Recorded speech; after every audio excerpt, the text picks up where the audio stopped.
Dear viewer, আশা করি সকলে ভালো আছেন। তো আজ আমরা শিখব কিভাবে স্মার্টফোন বা অ্যান্ড্রয়েড ফোন থেকে কম্পিউটারে ডাটা কানেক্ট করা যায়। এজন্য প্রথমে আপনি আপনার মোবাইলের নেটওয়ার্ক ওপেন করুন। আমারটা করা আছে। তো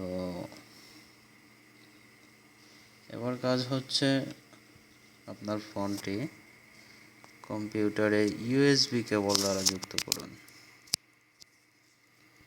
আমি করলাম, দেখতে পাচ্ছেন কানেক্টেড আছে মিডিয়া ডিভাইস। এবার চলে যান সেটিং। এখানে দেখতে পাচ্ছেন টেথারিং অ্যান্ড মোবাইল হটস্পট, এতে ক্লিক করুন। এখানে তিনটা অপশন আছে: portable wifi hotspot, USB tethering, Bluetooth tethering.